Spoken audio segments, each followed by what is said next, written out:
Alô! Bom, hoje eu tô aqui na Usina Brasil mais uma vez, recebendo esse querido Diego Timbó, irmão. Bom, você eu posso apresentar como empresário, Eita. preparador vocal, compositor, agora meio cineasta também. É. Como que é essa vida louca, meu amigo? Olha, primeiro um prazerzão estar aqui. A Porra, gente que quis muito isso, né? Muito. Pô. Obrigado por ter vindo aqui. Não, obrigado você. Tô acompanhando tudo. Acho que você tá trazendo coisas muito importantes pro nosso mercado. E tô vendo que você tá trazendo pessoas que eu admiro muito aqui também. Cara, eu tô trazendo pessoas que eu admiro muito. Nossa. E tá sendo uma maravilha poder passar 2 horas com alguém que eu amo. E tem pessoas que a gente não tem esse tempo pra encontrar, Sim. né? E aí, de repente, a pessoa senta ali na minha frente e fala, pô, é todinho meu. Todinha minha. Não, eu tenho visto, assim, tenho achado incrível tudo que você tem feito, assim, tudo que você tem falado com as Obrigado, pessoas. Acho que é um serviço. Obrigado, mesmo.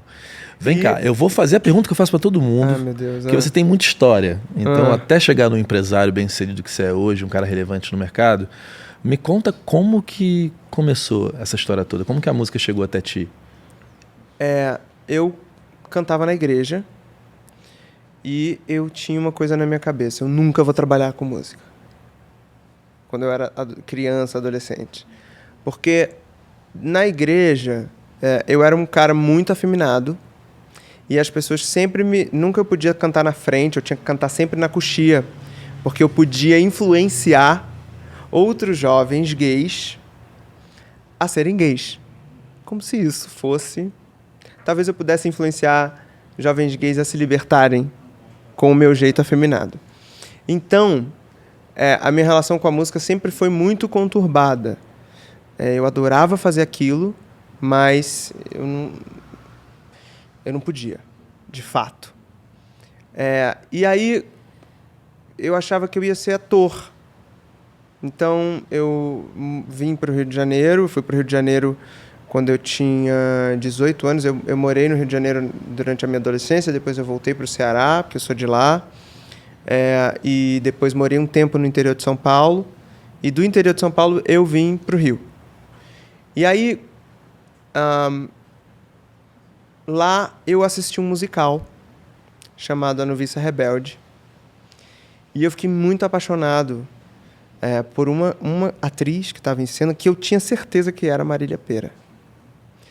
E aí eu fui falar com ela no final da peça, e eu falei, nossa, você não é a Marília Pêra, mas você é uma grande atriz. Aí ela falou, sou professora de canto há 30 anos.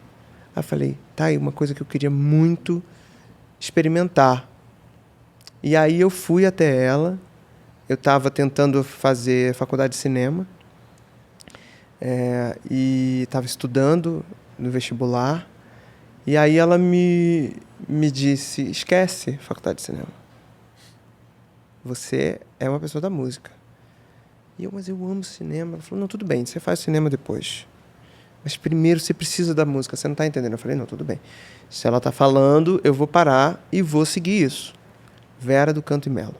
Nossa Senhora. E a Vera foi minha primeira professora de canto. Eu fazia aula com ela todo dia. Ela falava, vem aqui no final das minhas aulas e eu vou te dar mais aulas. E eu ficava, comecei estudando ópera. E aí eu achei que eu ia fazer musical. Não era, porque eu não conseguia... Porque no musical, às vezes, você acaba tendo pouco espaço para criar, você acaba tendo que reproduzir Sim. Um papel que já é formatado, que já tem um caminho e tudo mais. E aí tem pouco espaço para criação, e ali não era muito onde eu queria estar. E aí eu consegui uma bolsa para estudar fora, em Nova York, e eu estudei teatro musical, e também achava que eu não me encaixava ali. E eu comecei a cantar na rua em Nova York para poder conseguir pagar outras aulas de canto. E eu comecei a fazer uma pesquisa em outras técnicas vocais, africana, jamaicana, jazz, soul, blues, R&B, gospel. E eu voltei para o Brasil, depois de um tempo, lá, e eu comecei a dar aula. E comecei a dar aula para algumas pessoas. Foram aparecendo na minha vida pessoas que já tinham uma carreira na música. Então, dei aula para uma galera do Melanina Carioca, pro Dream Team do Passinho. E aí, depois de um certo tempo, eu ganhei uma outra oportunidade de estudar em Los Angeles com produtores vocais, preparadores vocais de grandes artistas da música pop. Adele, Ariana Grande, Rihanna, Chris Brown, Whitney Houston, Mariah, Andrea Bocelli, uma galera muito diferente. E ninguém perdia a personalidade. Pelo contrário, o diferente de cada um era valorizado, e eu acreditava muito nisso. E aí, depois que eu tive essa experiência e trabalhei com alguns produtores vocais lá em Los Angeles, eu voltei para cá e falei, é isso. E entrei no estúdio para fazer um trabalho de produtor vocal. Foi aí que tudo mudou, porque aí eu falei, cara, eu amo fazer isso, eu amo estar aqui no estúdio, eu amo ajudar o artista a encontrar a melhor versão dele para interpretar aquela música. E aí, com o tempo, eu fui entendendo o mercado e o mercado foi mudando também. Foi nascendo junto com grandes amigos, assim, que hoje são grandes estrelas de produção, de composição e artistas. Foi nascendo um novo mercado, um novo pop que foi dominando o mainstream. E eu estava lá naquele início, onde era só mato. E você viu essa cena nascer, né? Eu vi essa cena. Eu fiz parte daqueles... Assim, a gente não sabe se isso vai dar certo. Cara, que entende? legal. A gente gravou junto. Camila Fialho não era Camila Fialho ainda. Camila Fialho já era Camila Já Fialho. era porque Camila Camila Fialho inventou. Eu sou muito fã dela. É bom dizer aqui, Camila, você é Fialho braba, você inventou. é foda. Tem duas pessoas que inventaram esse novo mercado, assim, eu acho. O novo mercado, tá? É a Camila Fialho e a Fátima Pizarra. Porque enquanto a Camila sempre foi, do início da vida dela até agora, extremamente visionária e acreditou nas pessoas certas e fez essas pessoas virarem pessoas que dominaram e que construíram o mercado, a Fátima também estava trazendo as marcas para a música, para artistas da música. E aí chegou uma hora que você começou a ver artistas da música dominando a publicidade, que antes eram só as globais. De repente, era outra coisa. Isso é verdade. E mudou completamente. E isso tudo foram a força dessas duas mulheres. E que foram imprescindíveis na minha vida e imprescindíveis no mercado.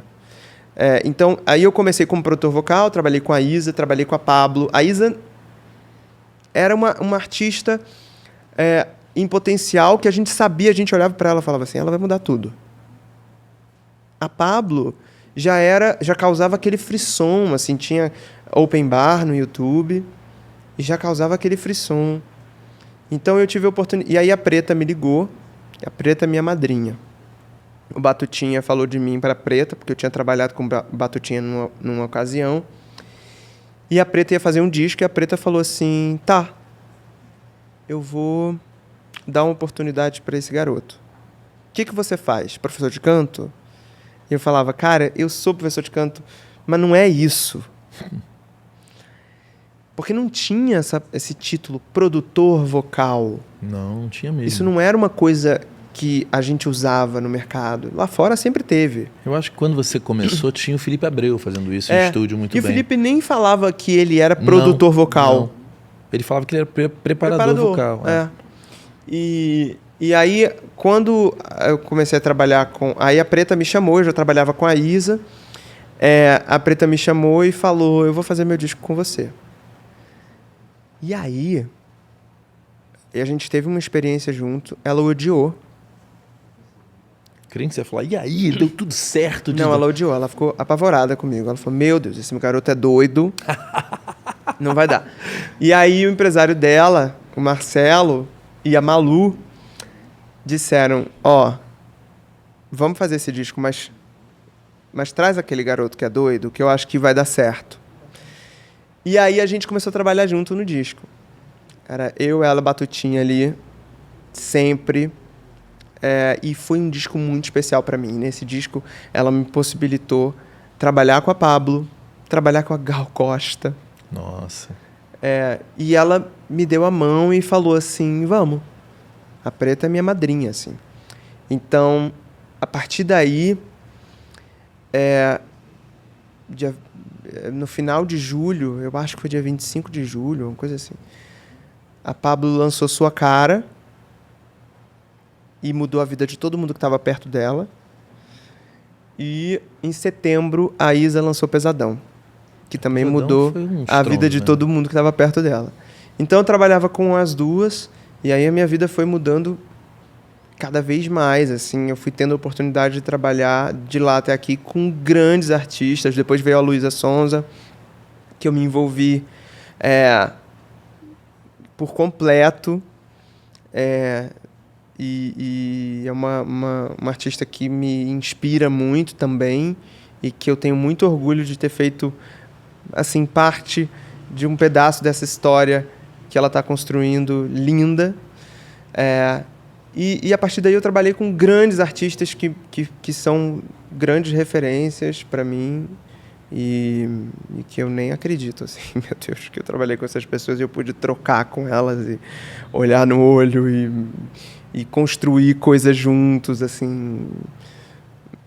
Foi muita sorte, muito trabalho, muito trabalho, muito trabalho. Você é intenso, né? Sou muito intenso. Em tudo que você faz, né? E aí foi isso. E aí, a partir dali, eu comecei... Logo depois, a Cléo falou...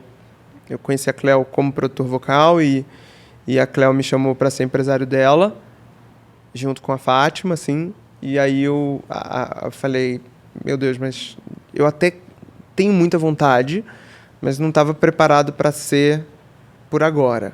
Achava que eu ia ser empresário de artista quando eu tivesse 40 anos. Mas aí aconteceu. Eu topei depois de um tempo.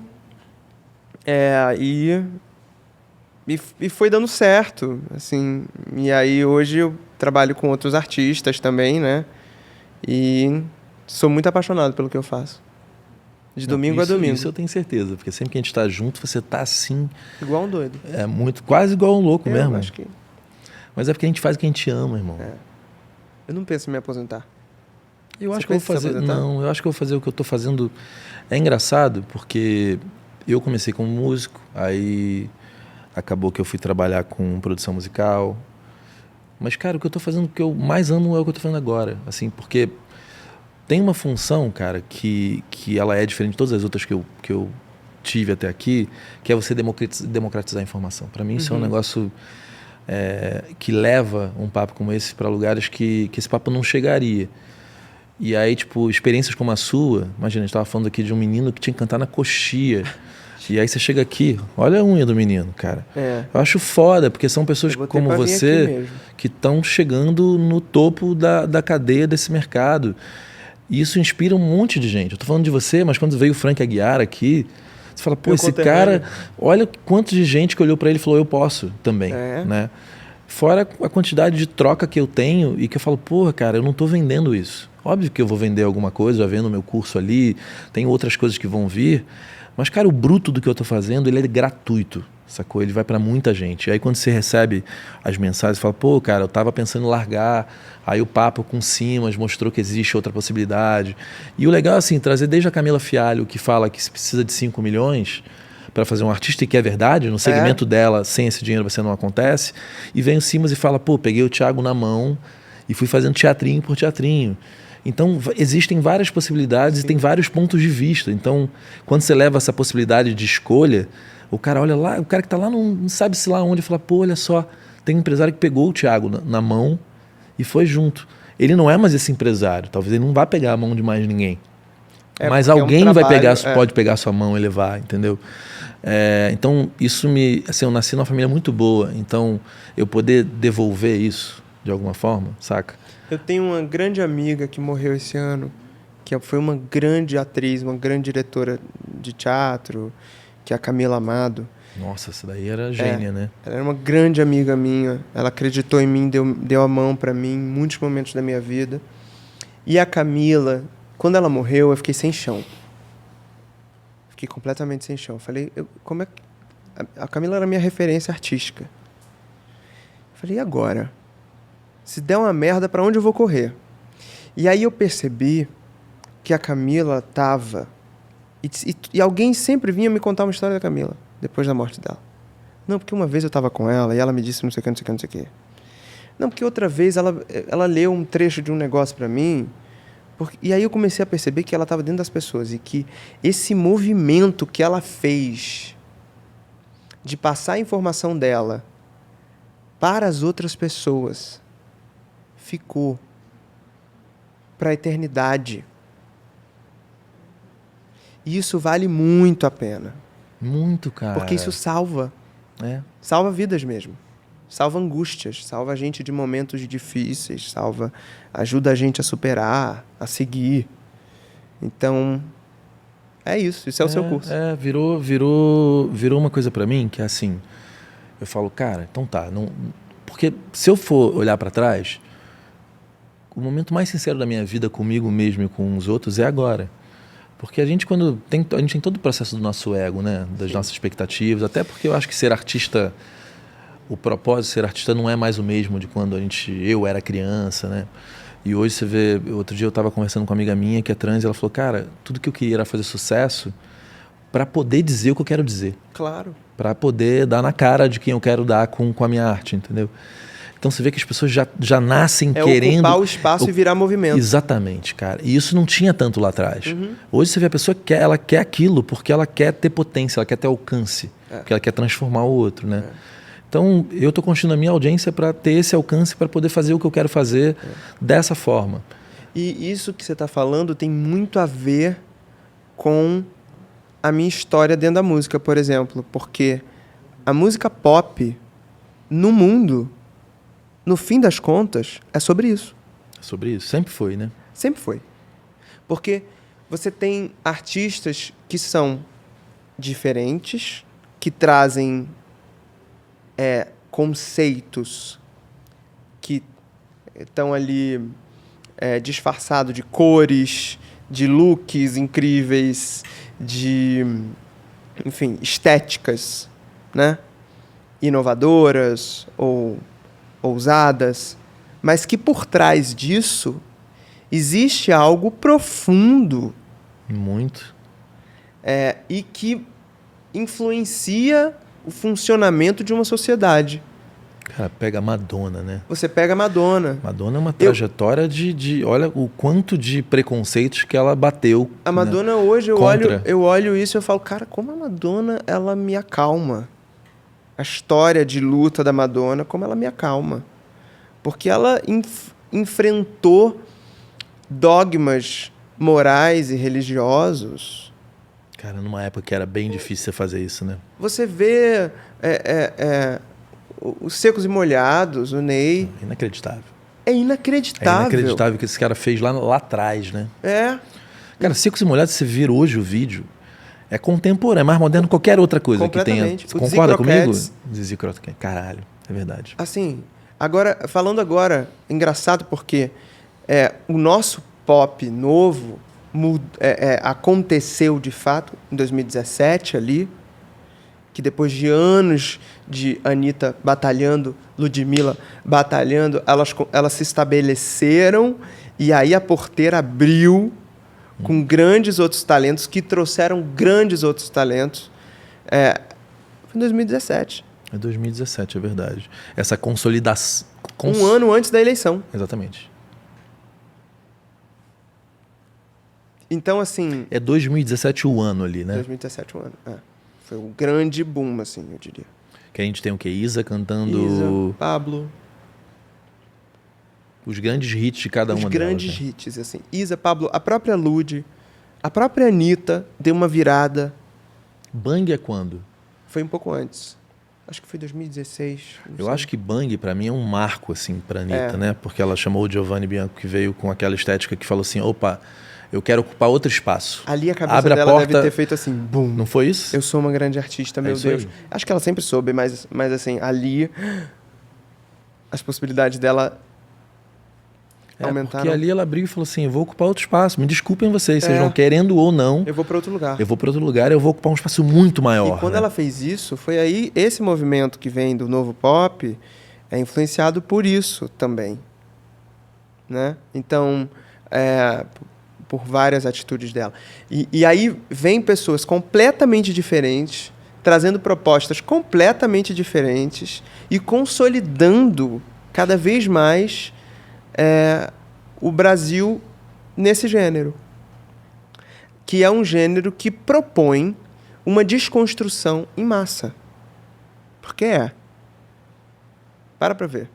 Não é. Você vê uma garota que vem da Furacão 2000 fazendo featuring com a Madonna, com a Cardi B, cantando e cantando nas premiações internacionais, ganhando os maiores prêmios. Aí você vê uma drag queen. Não, vamos lá.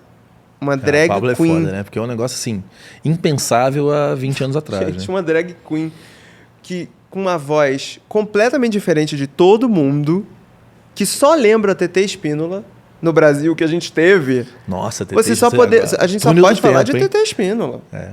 Verdade. Com aquela voz, Pablo Vittar, 2 metros de altura, com aquela voz, dançando no palco, igual, assim, eu nem sei dizer, não tem aquilo no Brasil. Não tem nem referência. Não tem nem referência. Ela é uma bala. Tá.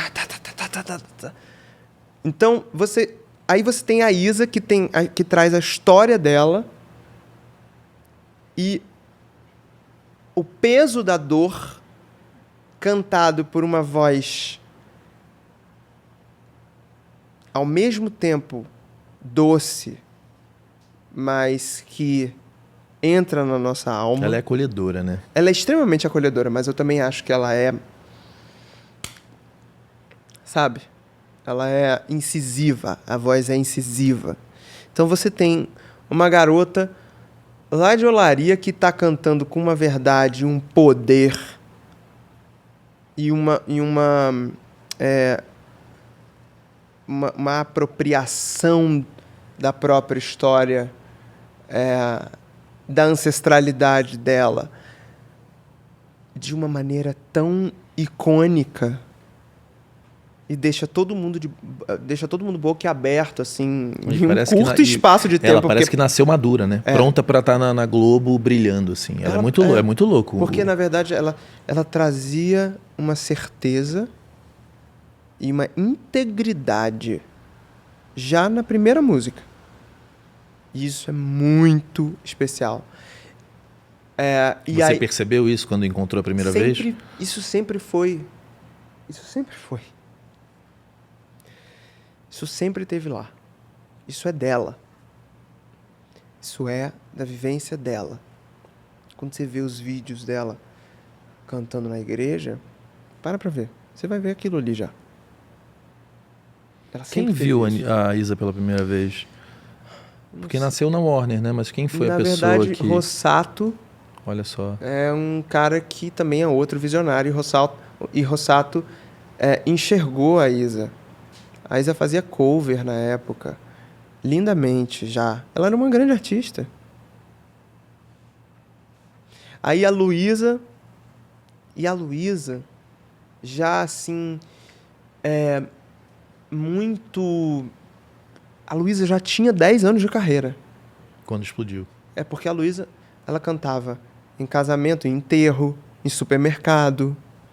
Ela tinha uma banda, que eu acho que eram 5 pessoas, ou 10, uma coisa, não, acho que eram 5. Era só o maior. Que era uma banda que fazia turnê e cantava no enterro, no supermercado. Caramba. E aí, as pessoas viraram pra ela e falaram assim, não, você vai cantar isso, você tem que cantar sertanejo. Não, esquece, você tem que cantar assim. Você tem que cantar o pop desse jeito, que é assim que vai funcionar. Você tem que cantar música romântica. E aí, assim, você vê, assim, uma menina com potencial e uma amplitude artística tão grande que quando a Fátima falou assim, não, vem aqui, que a Preta, ela teve uma conversa com a Preta falou, calma, não, que? Não. E a Preta sempre muito visionária. Apresentou ela para Fátima e a Fátima pegou ela na mão e falou assim, vai dar tudo certo, vem aqui. E aí a Fátima juntou a gente. E a gente junto foi dando as ferramentas que a gente tinha na mão. Eu fui oferecendo o que eu tinha e o que eu podia para ela se apropriar do lugar dela. Que hoje ela mais do que se apropriou. Ela brilhou, ela brilha com um trabalho extremamente pessoal e completamente diferente de todas as outras, porque é uma abordagem muito íntima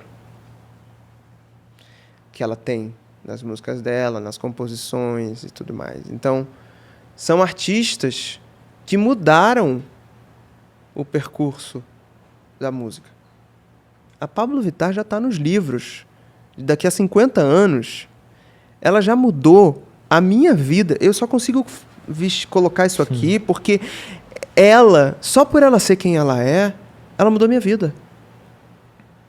Entende? Ela mudou a vida de quem está do lado dela, do empresário dela. A gente começou a ser livre. E a gente nem sabia o que estava acontecendo com a gente. A gente começou a ser assim. E no público dela... Quando você vai na parada de São Paulo ou no trio dela em Salvador, você vê no olho das pessoas as histórias sendo superadas, as cicatrizes sendo superadas, os machucados sendo cuidados pelo olhar dela. Ela olha para aquela multidão e ela vai curando as pessoas. Então você imagina o poder.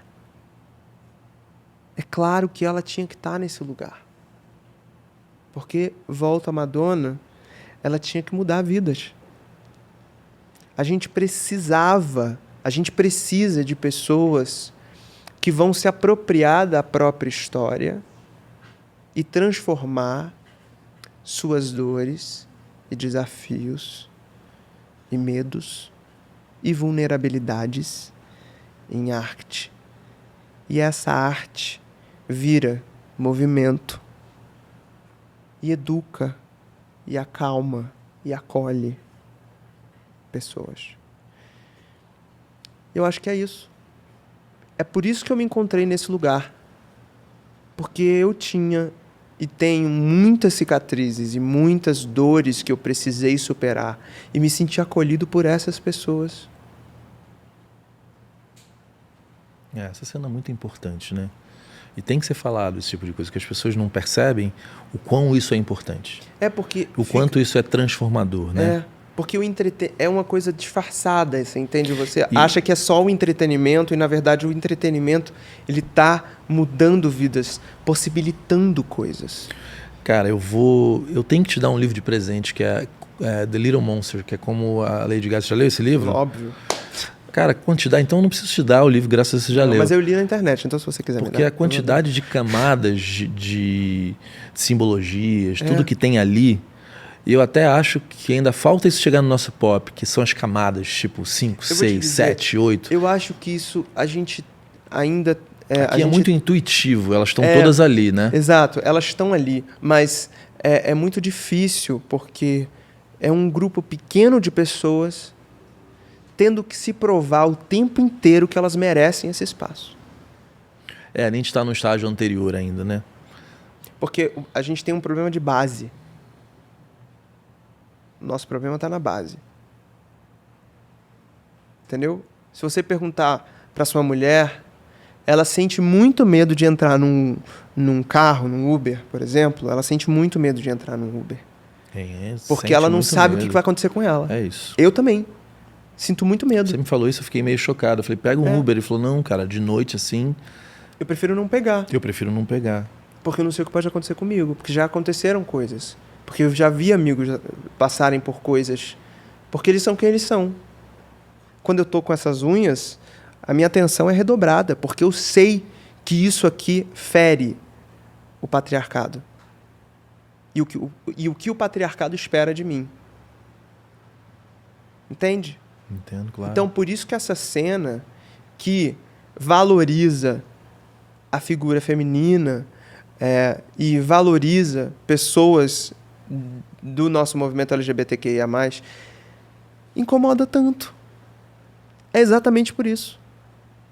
Tanto que dentro dessas... mesmo o pop sendo prioritariamente consumido por essas pessoas no mundo, não são essas pessoas que estão à frente de produção musical, de composição. Esse é um grande ponto. Você quer entrar nessa história? Eu acho importante falar sobre isso, Vamos falar disso. Vamos, claro. Por exemplo, se você for ver nossos artistas pop, você tem a Anitta, que é bissexual, você tem a Luísa, que é bissexual, você tem a Rebeca, que é bissexual, você tem a Pablo, que é gay, você tem a Glória Groove, que é gay, você tem a Aretusa, você tem Lia Clark. É uma cena muito grande que é formada por artistas que estão dentro da sigla LGBTQIA+. Sim. Você tem... além disso, você ainda tem o pop alternativo, mas vamos falar do pop. Mainstream, esse que a gente está falando. Então... que ainda tem Lineker, tem uma galera, você tem, né? Dentro, você ainda tem a MPB alternativa, você ainda tem outros artistas que são de outros gêneros ou são de um pop alternativo. Mas assim, vamos falar desse pop aqui, do mainstream. Esse pop, formado em maioria por artistas LGBTs, QIA+, você não tem compositores e produtores LGBTs, QIA+, compondo essas músicas. E nem nas gravadoras, trabalhando você no não marketing tem exatamente, artistas. você não tem o marketing das gravadoras, as equipes. Os empresários, você não tem essa equipe, né? Você não tem. E você acha que isso é por quê? Por falta de espaço para essas pessoas entrarem? Eu acho que não é falta de espaço, eu acho que isso é preconceito. Porque assusta. Quase nenhuma mulher também. Você vê gays, tem o Gork, que também é empresário da Pablo, o Arthur Marques, que compôs grandes e grandes sucessos, como, sei lá, Dona de Mim, Boa Menina, comigo, junto com o Tai, e eu. O Arthur tem uma grande, grande e vasta obra.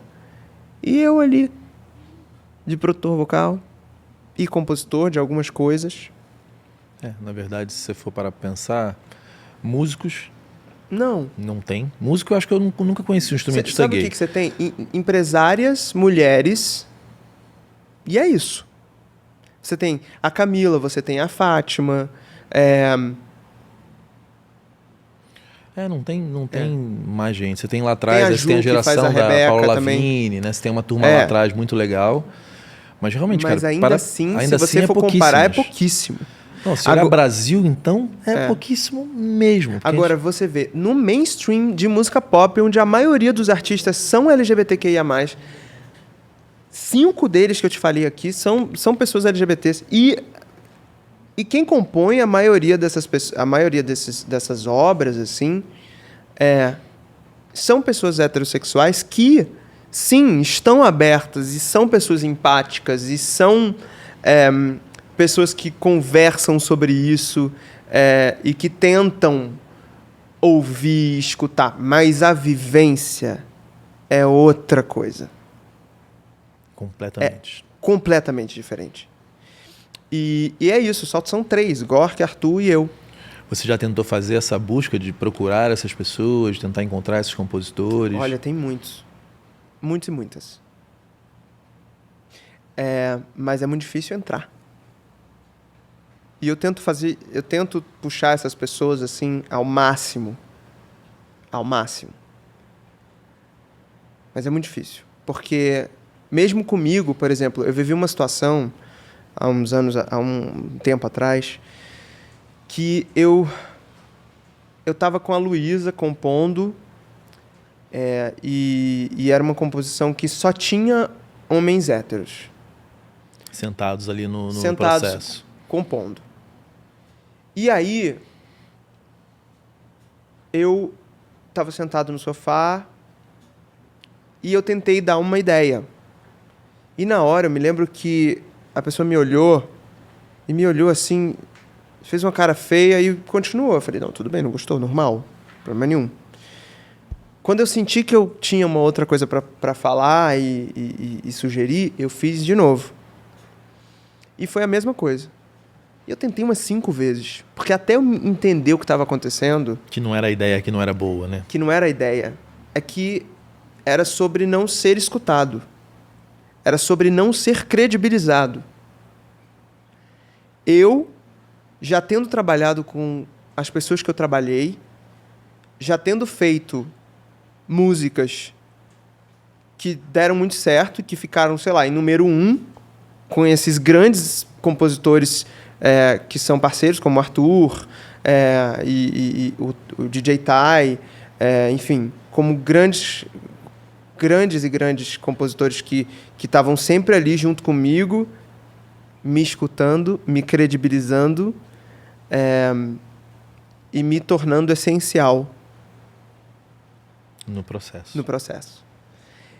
Então eu estava ali como se nada da minha trajetória, como se nada da minha experiência valesse. E eu comecei a entrar dentro do sofá, tipo assim, cara, o que eu estou fazendo aqui? Por que eu estou aqui? E só piorava. E eu queria levantar e sair dali. Mas aí eu ficava pensando, cara, mas a Luísa me chamou para estar aqui, eu quero muito conseguir fazer isso aqui. Então eu travei.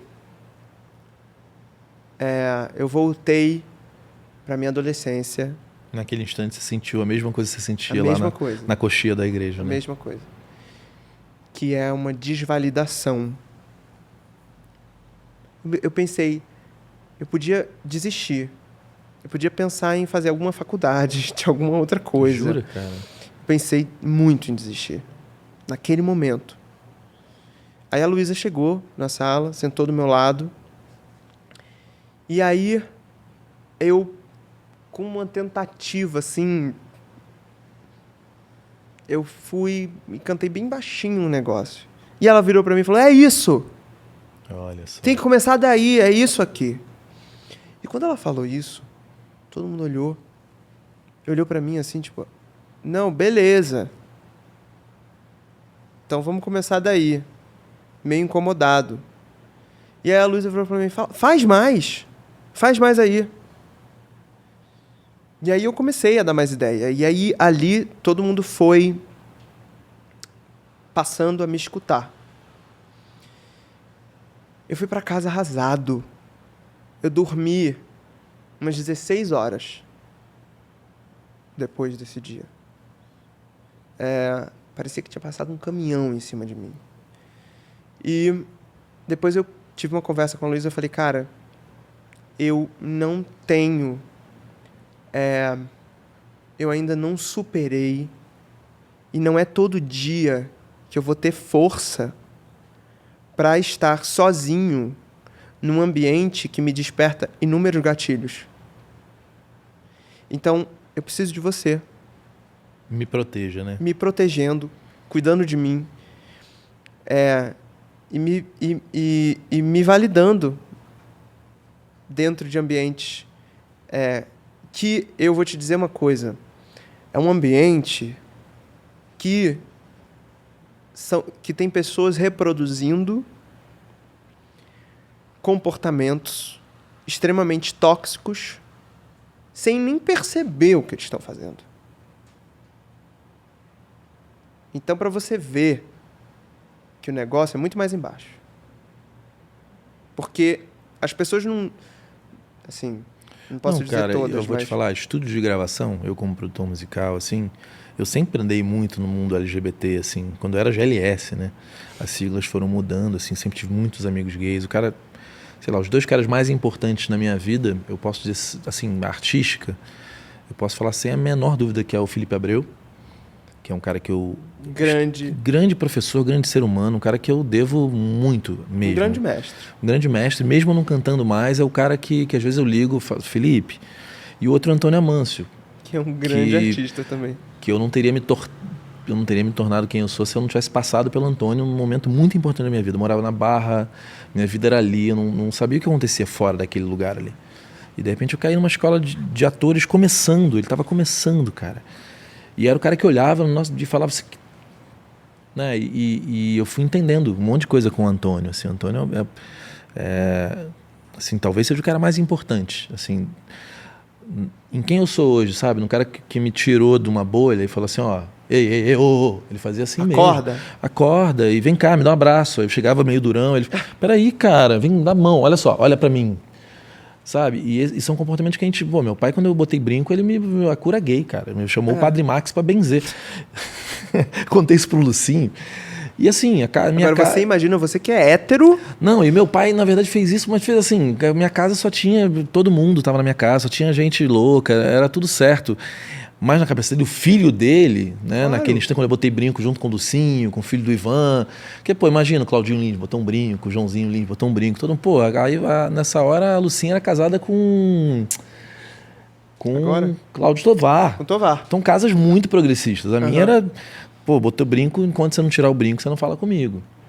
Então, eu devo ao Amâncio a liberdade. Minha liberdade. De eu querer ser o que eu sou. Seu encontro com você próprio. De eu entender que o afeto masculino é legal e que nada quer dizer nada, que você pode ter as suas experiências e que a tua sexualidade está muito além disso, né? Não tem nada a ver uma coisa com a outra. Não tem nada a ver uma coisa com a outra. Então, eu falo coisas em sets de gravação que meus amigos que eu amo vira piadinha. Eu sou o viadinho da galera, que, pô, Clemente, pô, o que ele falou, e vira piadinha. Eu sei que as piadinhas saem do set e vão parar no Projac, vou Clemente.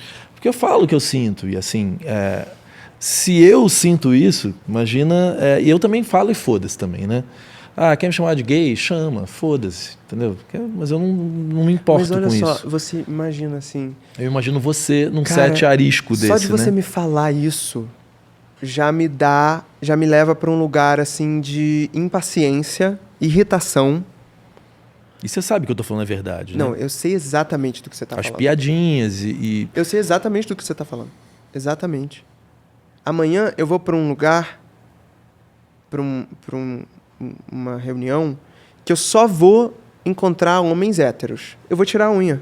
Não tira, cara. Eu não tenho como, eu não vou conseguir administrar, mas, fazer o negócio. Por que você tirar a porra da unha, irmão? Por causa disso. Não, porque, não vai, mas cara. só pra você entender. Você sabe quem você é, irmão, hoje? Sei total. Então foda-se. Mas o que eu quero te explicar é o seguinte. Eu vou lá, eu preciso fazer o negócio que eu preciso fazer, eu preciso fechar aquele negócio, e eu não quero que o assunto seja a unha do Timbó, porque eu sei que vai virar. Como eu tenho certeza que muita gente que está assistindo aqui vai falar assim, ele pirou, botou unha. Tenho certeza, estou te falando. Estou te falando. Porque o nosso mercado também é reflexo da nossa sociedade. Isso é forte para você. Mas isso é a minha vivência do dia a dia. Eu fui assistir uma peça da Thaís Araújo, do Lázaro Ramos. Aí, que é uma peça sobre o Luther King. Os últimos momentos de vida. E aí, a Thaís me olhou, no final da peça eu estava morrendo de chorar. Assim, estava do lado da Du Moraes, que é uma grande atriz. E aí a Du do meu lado, assim, quieta. Tal, e a Thaís me viu, morrendo de chorar no final da peça. Aí a Thaís chegou para mim e falou assim, você vê, né? Você chora. A gente vive. Eu falei, cara, fiquei sem graça até de chorar. Mas essa é a frase. Então você, que é um cara hétero, você chega e você já é, por conta da sua liberdade, por conta de como você se expressa, e como você consegue expressar a sua feminilidade. Quanto mais você expressa a feminilidade, mais você vai ser perseguido. Cara, causa muito desconforto o homem frágil, né? Eu entendo isso pra caramba. Então, assim, você que vive isso, sendo um cara hétero, e que socialmente tem uma mulher, que você vai no mercado com a sua mulher. Você posta foto com a sua mulher. Você vive isso porque você mostra a sua feminilidade, porque você fala da sua liberdade por aí. Você imagina a gente. Então, assim, cara, tem dia que eu não quero, que eu vou ponderar, que eu vou falar assim... Eu vou naquele lugar ali, vai ser mais seguro, ou para minha saúde mental, ou para minha segurança física mesmo. E assim, eu com meu marido, por exemplo, quando a gente vai viajar, a gente pensa, a gente pode viajar para esse lugar? É permitido a gente ser livre nesse lugar? Porque se não é permitido, a gente não vai. Tem vários lugares no mundo que eu adoraria conhecer, mas ser gay é crime em vários. E eu não vou.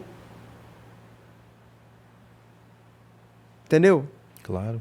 Então, por isso que amanhã eu vou tirar a unha. E eu tenho certeza que muita gente vai ficar incomodado e achando estranho, achando que eu enlouqueci, achando que eu pirei.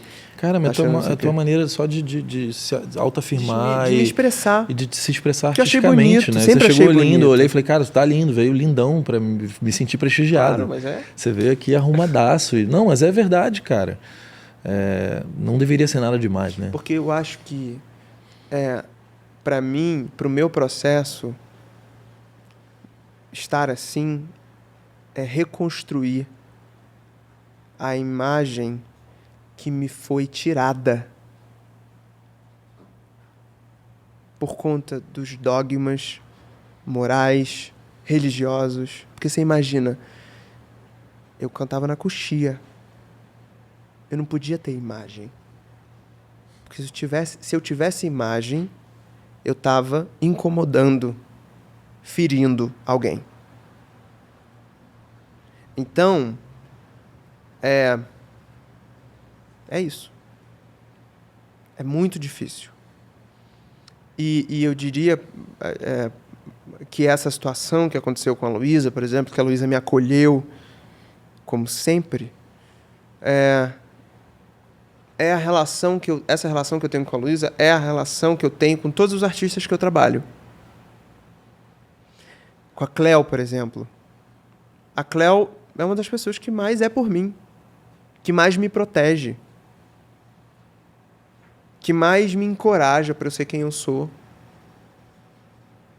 O Fiuk foi o primeiro cara hétero que eu trabalhei na vida. Porque eu tive coragem, porque, na verdade, conviver com ele é zero tóxico. Porque ele me deixa ser quem eu sou. E nem é uma questão, nem passa pela cabeça dele. Se eu tô assim ou tô assado, qual é a minha sexualidade. Nem... Entende? Então, assim, todos os artistas que eu trabalho me acolhem como eu sou. E todos os artistas que eu trabalho, todos os artistas que eu trabalhei. As pessoas de vários outros gêneros e vários outros artistas sabem quem eu sou, conhecem meu trabalho, sempre me falam, vamos fazer um negócio, mas eu sei por que a gente não vai fazer um negócio. Eu sei porque eles não me chamam. E você acha que tem a ver com isso? Não, não é que eu acho. Tem a ver. Tenho certeza que tem. Que gostam do meu trabalho, gostam do que eu faço, me conversam comigo sobre, mas o trabalho em si... E às vezes pode não ser nem o próprio artista, né? Não, às vezes é a estrutura do artista. A estrutura, é o empresário, as pessoas falam, não, né? É porque faz música gay, ou faz música drag music, ou faz, sei lá, qualquer nome bizarro que dão pra isso. Sacou? Muito. O ambiente de estúdio ele é um ambiente muito masculino mesmo, né? Sempre foi. E você vê que tem até mulheres querendo brigar, tipo a Constância, que é incrível, falando, cara, precisa de mais mulheres, não é nem de gays, né? Precisa de mais mulheres no estúdio, você imagina, né? Tem 3 gays, como eu te falei. Mulher, tem uma, que é a Bibi. Uma. Que fez várias músicas no mainstream. Uma. Agora, com a Luísa, em todos os acampamentos da Luísa tem a King, que é uma grande aposta, tanto como compositora como quanto artista, que é uma mina que traz um som e uma composição completamente diferente, e tem muita influência do R&B, do rap, do soul, Mas ela compõe tudo, assim. A Jenny Mosello, que é uma outra compositora e artista genial, única. A Carol Biazin, a Day Lins, toda essa galera, a Aisha, que fez com a gente Braba, toda essa galera tá no disco da Luísa. Que legal. Cara. Alice Caymmi. Essa daí é foda. Não, Alice Caymmi, vamos lá. Dela. Alice Caymmi é uma grande artista, é uma das artistas mais profundas que eu conheci na minha vida. E ela tem todo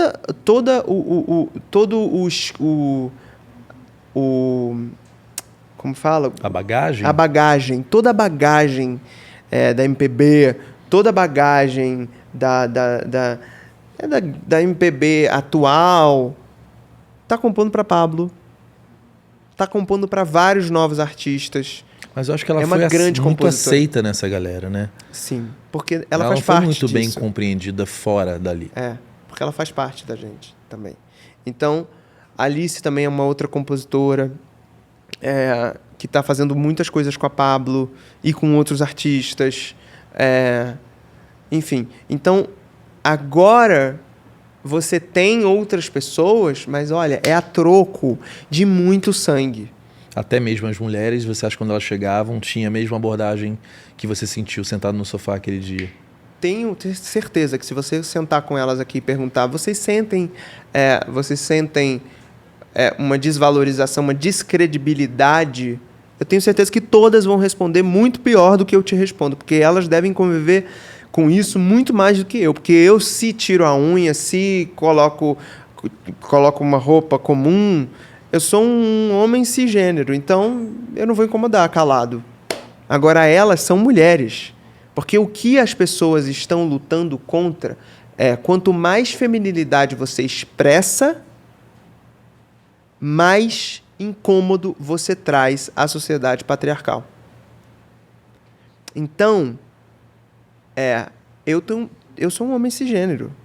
Eu tô tranquilo perto de quem mais expressa a feminilidade e quem vive a feminilidade. É isso. Você entende? Performa a feminilidade. Então para elas é ainda mais difícil. Então, agora que, através de artistas como a Pablo, como a Luísa, estão antenadas nisso e que priorizam isso, a King, por exemplo, é a única mina preta fazendo música no mainstream. Que loucura, né? Tipo, o quê? Tem noção disso? É surreal. Compositora, tá? Tô falando, mas não a gente artista. Pensar em artistas negras que estão gravando músicas e aí nos grupos de composição não tem negros. Né? Não, tem homens negros. Mas mulheres não. Mulheres não. Então você... Olha aí como a gente tá atrasado.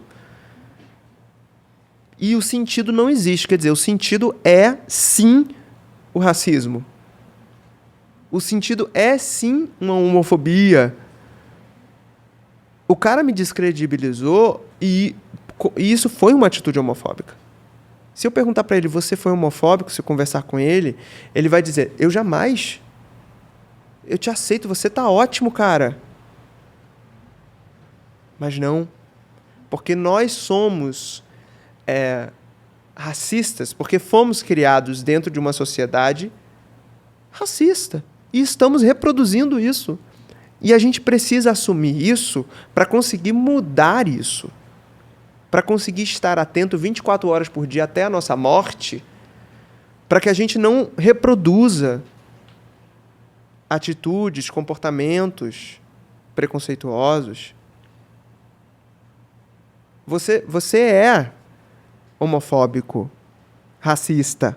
E você tem que aceitar isso. E a partir disso, você vai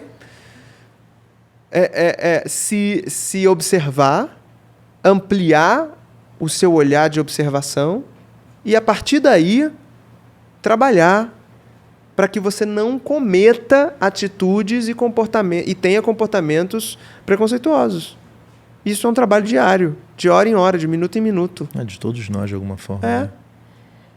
Sexista. Olha isso, entende? Então... Mas, cara, hoje, olhando para ti, assim, e o quão bem-sucedido você está se tornando cada vez mais, Agora você entrou nessa área empresarial, que é uma área difícil também. É muito difícil. E eu acho que também você tem que tratar para que isso não fique maior do que o teu sucesso, porque tem muita gente te respeitando. E se você não perceber isso também, saca? O que você tá fazendo é bonito pra caralho. Mas eu posso falar uma coisa? Sabe, se cuida pra essa dor não ficar maior do que o que você já conquistou e o que você está conquistando. Mas deixa eu te falar, não vai ficar. Porque a gente está acostumado... Você imagina que a gente tem que viver isso todo dia e seguir. A gente está acostumado a seguir. Pergunta pra Camila. Como foi difícil pra Camila? Pergunta pra Fátima. Como foi difícil pra Fátima? Por exemplo... Elas vivem isso, superam e next step. Entendeu? Tipo, é isso. Amanhã eu vou cortar minha unha, vou lá para a reunião que eu tenho que colocar, depois da reunião eu boto outra, se eu quiser. Você entendeu? E é isso, cara. Eu vou seguindo, passo por passo, vou indo, não vou me envolvendo nem com sucesso, nem com fracasso. Eu vou andando. Próximo. A luta não para, né? Não para. Eu não durmo, adoro não dormir, tá tudo bem, trabalho pra caramba. Também Red Bull, né? Tomo Red Bull, café. E é isso. Próximo. Se você ligar pra mim qualquer hora, você vai falar assim, e aí, tá fazendo o quê? Eu vou falar, tô trabalhando. A gente acaba tendo que trabalhar um pouco mais pra conseguir chegar em algum lugar, pra conseguir ter algum reconhecimento. Mas você ainda sente, quando você chega numa gravadora, que tem esse preconceito mesmo, assim? Não, eu não tô te falando assim, eu tenho certeza. Eu acho que essa é uma reflexão que a indústria tem que fazer, né? Tem. Assim, suas equipes. Sim. Né? Que mesmo dentro de uma gravadora, tipo a Warner, a dona do pop hoje no Brasil, fora a Pablo, que a Pablo é Sony, a Luísa também é Universal. O Sérgio Afonso fez coisas lindas ali dentro, né? Rebeca é Sony. Lecha, Som Livre. Som Livre. Mas que essas gravadoras tenham no seu casting de equipe, né? Não, e assim, por quê? Porque você tem que entender que quem consome são mulheres e gays. E a gente sabe, a gente entende da gente. Sim, da tribo, de tudo, dos códigos. Você sabe que eu li um livro muito maneiro? Esse aí eu vou te mandar mesmo, tá? Porque eu sou ruim de nome. Que é sobre o processo criativo da Matrix, daquela galera lá de LA, que faz quase todo o sucesso de quase tudo, né? Quase tudo. E aí eles falando sobre o tal do The Vibe Man. Eu achei tão foda, cara. Que é aquela pessoa que tem que entender daquele nicho que aquele artista quer atingir. Traz processo. É isso. Traz processo. E aí tem antropólogo, filósofo. Cara, quando você olha isso, você fala, caralho, é muito foda, né? Que daí você consegue... E as camadas, né?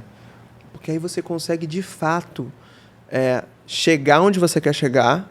Com a mensagem certa. Com a mensagem certa e fazer uma fábrica de lendas. Porque vira movimento.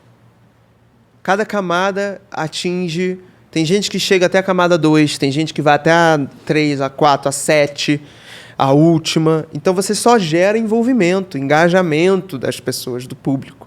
Não, o livro da Lady Gaga que eu te falei, eu fiquei muito chocado. Tem dois livros que são fodas. Esse do Little Monster, que não é escrito por ela, mas é sobre o processo dela, da equipe dela, de como aquilo funciona. E tem um livro que ele analisa a carreira das maiores cantoras female popstar, né? Pelo ponto de vista mercadológico, antropológico. É incrível, cara. Eu emprestei e não me devolveram, eu insisto em emprestar. É melhor dar, porque você empresta livro que você gosta e eu vou anotando as coisas, vou botando papelzinho. Então aquele livro para mim eu sei aonde eu, né, tipo...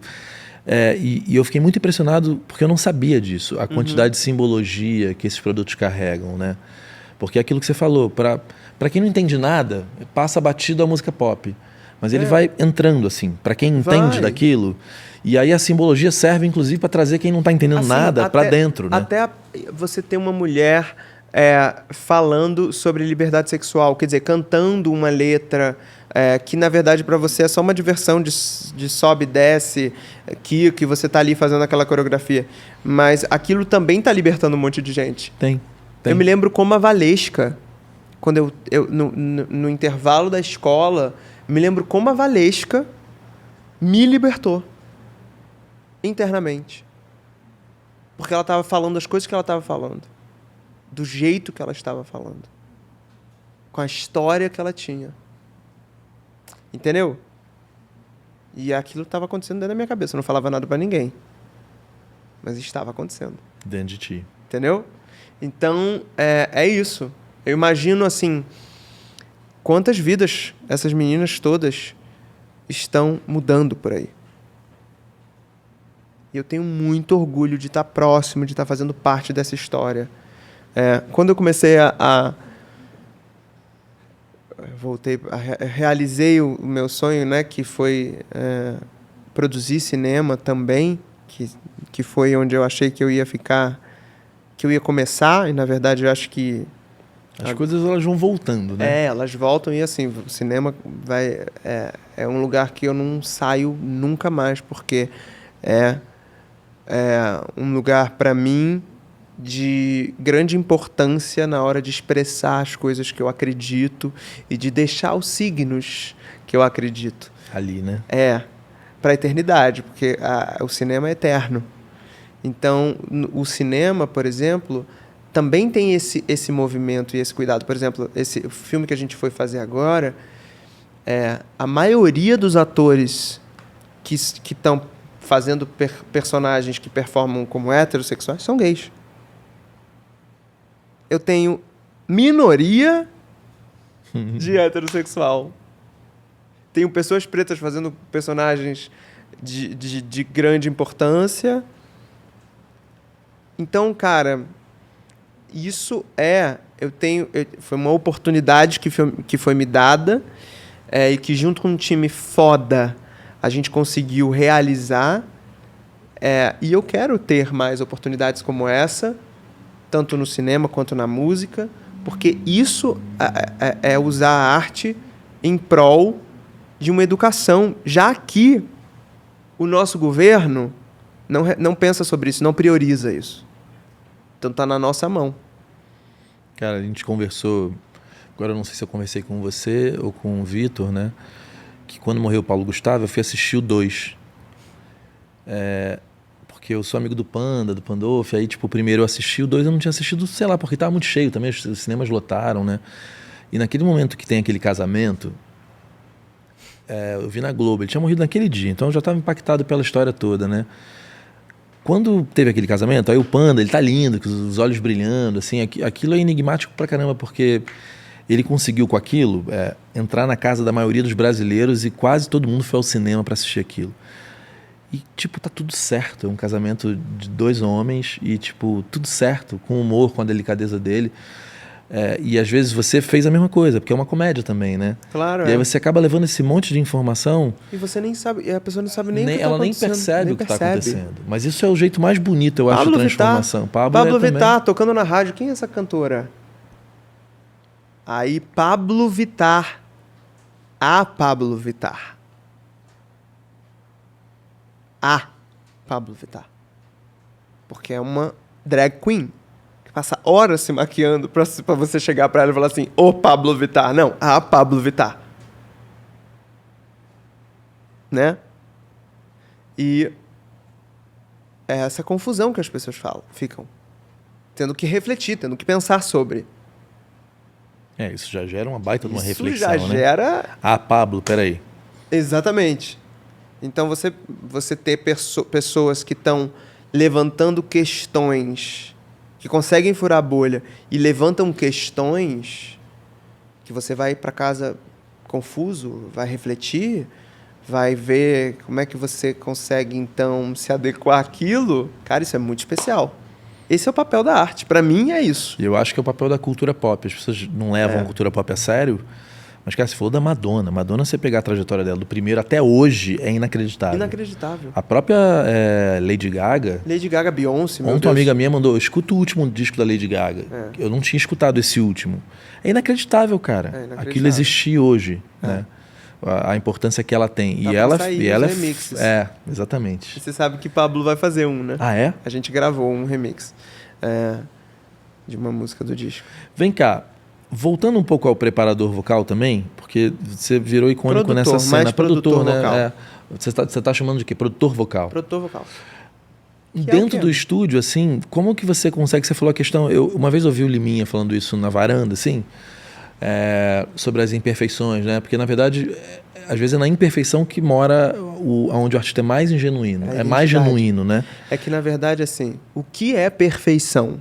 Exatamente. Sobre o que estamos falando? Porque você está me dizendo que perfeição é uma voz... Sem limites, né? Que possa tudo. Uma voz lírica, uma voz com uma extensão enorme, ou uma voz completamente limpa, ou uma voz que reproduz um modelo americano? Aliás, só corrigindo, caucasiano? O que eu lembro que eu escutei ele falando era que aonde o artista para, muitas vezes é o que faz ele ser quem ele é, né? E aí eu me lembro que estavam falando, tipo, a Adriana Calcanhoto, que tem a voz super pequenininha, mas foi ali que ela achou o jeito de ser o mais potente que ela poderia ser, né? Porque a Adriana, ela faz parte da identidade dela, a valorização do que ela diz, da palavra. Ela assim podia estar tentando gritar, não, ela falou assim, peraí, aqui esse meu lugar, né? Cazuza, a língua presa e talvez a falta de uma extensão maior fez ele... O texto do Cazuza, é isso, o rock, onde ele para, é o que você lembra é. dele, né? O amor... João Gilberto que fala... Já conheço os passos dessa estrada, sei que não vai dar em nada, seu segredo sei de cor. Isso é lindo demais. Que ele tá contando uma história, cara. E ele é extremamente aplaudido por um teatro lotado. Ele era um... Meu Deus! Talvez ele e o Tom Jobim são os maiores acontecimentos da nossa música fora do país, né? Então, e Elza, né? Elza. Mas é que o Tom Jobim é foda, cara. Qualquer lugar do mundo toca Tom Jobim, né? Tom Jobim sim. Além de um grande... esses dois são... um grande compositor. As músicas entraram, assim, de um jeito muito... Mas a Elza é impressionante também. A Elza... Agora eu digo, mas o que eu ia te perguntar artista, é o seguinte, nessa questão de achar aonde está a potência desse artista, porque a gente tem papos no estúdio aí e você falando, pô, Ciclana talvez não tenha chegado onde quis, porque está ainda imitando muito aquele tipo de voz, ou tentando ser aquela outra pessoa. Hoje, quando você trabalha com novos artistas pop, como que você lida com essa questão? Porque a sensação que eu tenho é que todo mundo quer ser um pouco alguma coisa que já existe, né? E você trabalhou com pessoas inaugurais, que a Pablo foi inaugural no segmento, a Isa foi inaugural, a Anitta, todo mundo muito inaugural. Aonde você acha que está a principal potência de cada uma delas, assim, vocalmente falando? Porque é um assunto que você tem muita propriedade para falar. E o que você diz para as artistas que chegam hoje no mercado e que buscam, às vezes, ser aquela outra coisa que já existe? Deixa eu começar por isso aí, que é o seguinte. Eu não quero trabalhar com cópia. Eu só quero saber do original. Moleque. É isso. É isso. Assim, não me venha dizendo que você é um novo alguém. Não existe um novo alguém. Um novo alguém está fadado ao fracasso. Ponto. Não adianta 50 Não adianta, milhões. Porque é o que a gente estava falando. A identidade do artista... Para mim, o conceito de identidade é o seguinte: quando você se conecta com a sua própria história e transforma a sua própria história em arte. E aí, quando você consegue fazer isso, você vira único. É você. Você se conecta com a sua própria voz, você se conecta com as suas referências, que só são suas referências. Você pode ter referências parecidas com outra pessoa, mas... Você escutou daquele jeito e quando você vai reproduzir, você reproduz daquele jeito, do seu jeito.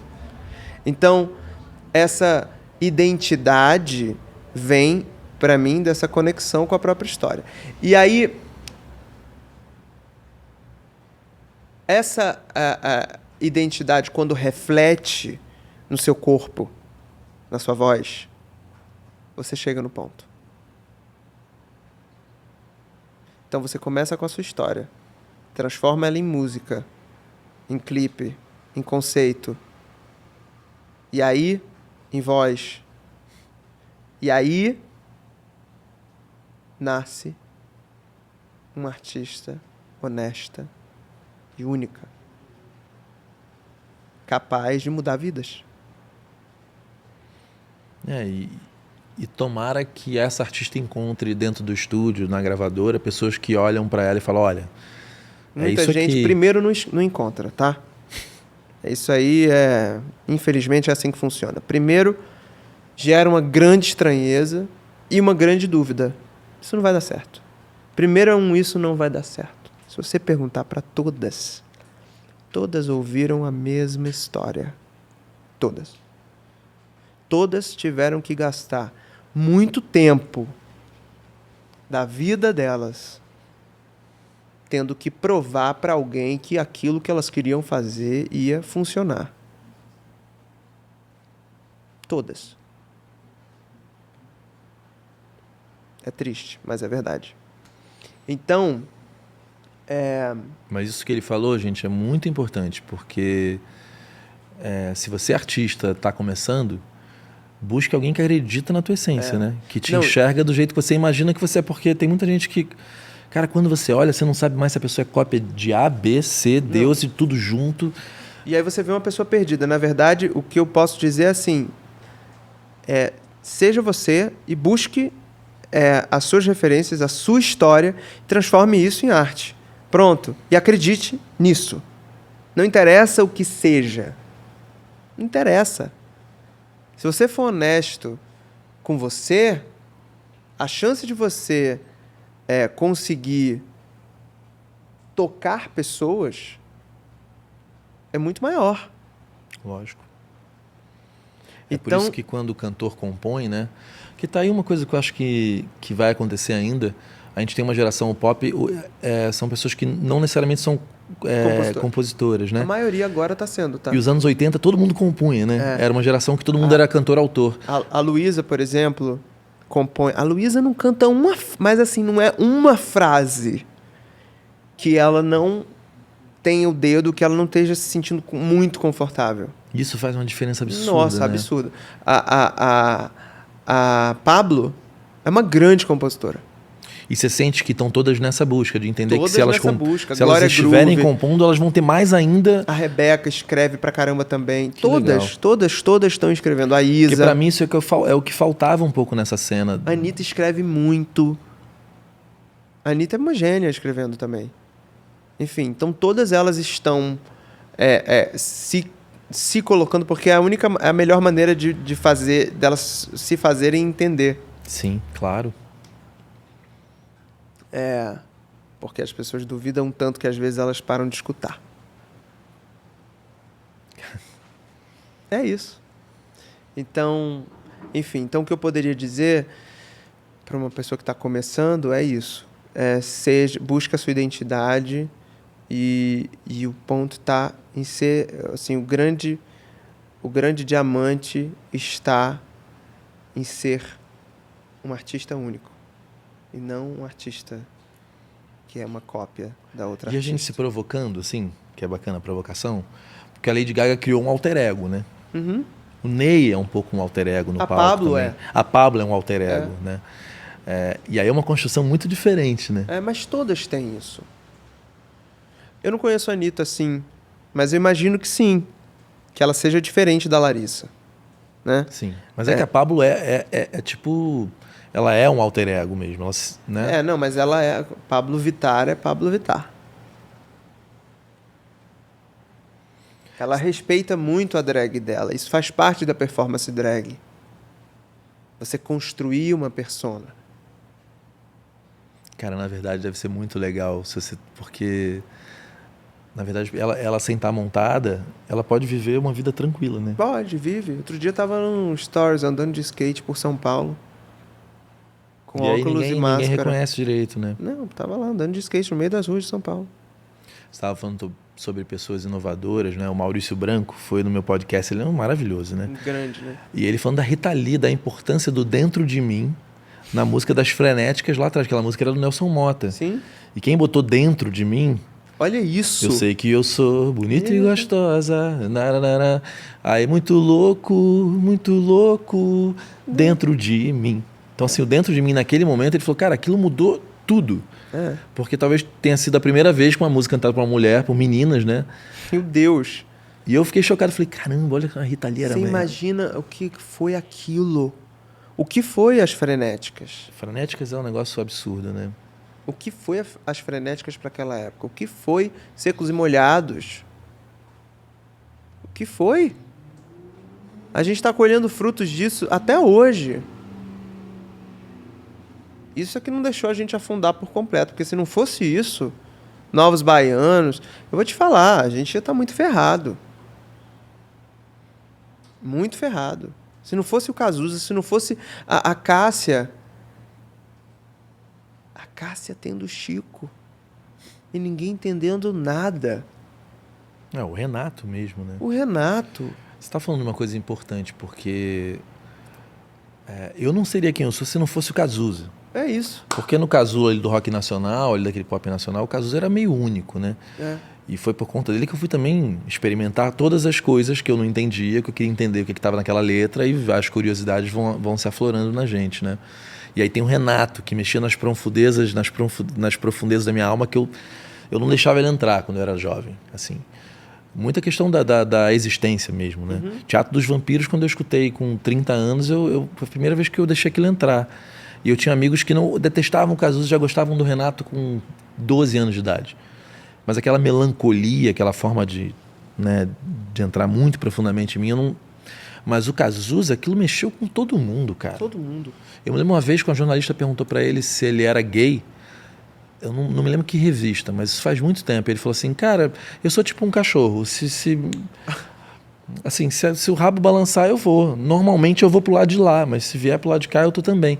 Aquilo em 80 e alguma coisa, cara, isso era muita revolução, né? O cara era muito revolucionário, assim. E falava das coisas, tipo, com uma naturalidade. Eu lembro de uma música que eu escutei que falava assim, e o papel para acabar. O cara tava fazendo cocaína de um jeito absurdo ali, claro, né? Tipo, eu não sou a favor da cocaína, aliás, eu detesto essa droga. Mas esses caras foram muito revolucionários em seus tempos. E eu fico pensando assim, né? Como as coisas são cíclicas, porque parece que a gente voltou para um período que que está sofrendo mais repressão, que a liberdade está incomodando tanto quanto uma certa época que a gente tem na nossa história. O Cazuza hoje, se estivesse vivendo exatamente a mesma coisa, falando as mesmas coisas e compondo as mesmas músicas, hoje talvez ele estaria incomodando mais do que ele incomodou lá atrás. Exatamente. Não sei se você concorda. Concordo. Eu acho que a gente está... Que todos esses artistas, assim, são extremamente atuais. O Ney, agora, é de uma necessidade, é de uma urgência, assim, tamanha. E ele está agora fazendo 80 anos. Com um disco novo. Um disco novo. E ele é maravilhoso, cara. Ele vai lá no meu estúdio e foi gravar com a Duda Braque agora, né? Ele chega numa elegância. Eu falei, Ney, eu engordei um monte nessa pandemia, você continua assim. Ele falou, cara, mas eu me peso todos os dias desde que eu tenho 18 anos. Se eu subir 100 gramas, amanhã eu não como nada, para eu voltar ao meu peso normal. Que ele é um jovem, cara. Ele é. E é louco porque quando ele chega ali, cara, ele é um... Você não imagina que ele no palco se transforma daquela forma. A jovialidade dele é uma coisa da cabeça mesmo, assim. Ele é muito jovem. Eu chamei ele pro meu podcast, né? E aí a gente estava conversando. Aí eu falei, não, Ney, porque, você viveu uma época maravilhosa, né? Ele falou, eu vivi muito, eu sei. Eu falei, eu sei, eu leio todas as biografias, meu amor. Porque esse cara foi uma revolução lá atrás, né? Revolução. E aí eu chamei ele pro podcast, aí a mãe da Duda Braque também depois falou, o cliente queria saber, ele falou, deixa passar esse período de lançamento, que está muito complicado, mas quando eu trouxer o Ney, eu vou te chamar para você estar lá sentado no sofá, fazendo intervenções, porque eu tenho feito isso, 90% das vezes dá muito certo. Outro dia eu chamei um brother lá que ele tipo, interrompeu demais o papo não ficou fluido. Mas eu acho legal ter uma pessoa como você ali, sim, porque ele é referência, né? Nossa, eu vou morrer. De poder estar entrando na conversa, trazer você para a mesa em algum ponto, sabe? Nossa, o Ney é, assim, eu não sei nem dizer a importância do Ney na minha vida e nas vidas de tantas pessoas e dos nossos artistas hoje, assim, juro, porque ele inventou várias coisas que a gente está aí, tentando fazer. Ele abriu espaço, ele chutou as portas. E olha, o Ney é um caso específico de generosidade, porque ele lançou muita gente. Muita gente. Não são tantos artistas que lançaram tantas pessoas. Ele próprio Cazuza, se ele não tivesse gravado Cazuza, por conta do Cazuza ser filho do dono da gravadora, ele não teria sido lançado. Fora vários. Eu vi o que ele fez com Pedro Luiz e a Parede. Ele foi lá, Nossa. Dani Black. Dani Uma galera Black. incrível que ele vai ali e fala, vem É cá, verdade. vou gravar com você, vamos fazer. Ele é um artista. É. Amplo. É por isso que ele faz isso. Irmão, muito obrigado por tudo. Papo extremamente necessário. Obrigado você. Tenho muita honra de ter você aqui. Aliás, fico muito feliz da gente estar ficando amigo. Sim. E poder trocar e contar um com o outro. Mesmo. Muito especial. Tá? Mesmo. Obrigado e por esse espaço. cuida daqui. Vou cuidar. Porque, de forma alguma, nada disso pode ficar maior do que você já está conquistando, a gente sabe? está acostumado a seguir. A gente vai só andar. Lá no Casa 5 você é de casa, aqui no Usina 5. Ih, Usina 5, eu tô trocando tudo, gente. Não, calma. Não, é porque a gente tá tão junto. A Débora, o Maicon, e assim, a gente tá num processo de pessoas que estão se conhecendo, estão se gostando muito. Igual a gente tá Sim. fazendo lá no Rio. E aí, vira e mexe, eu chamo Casa Usina.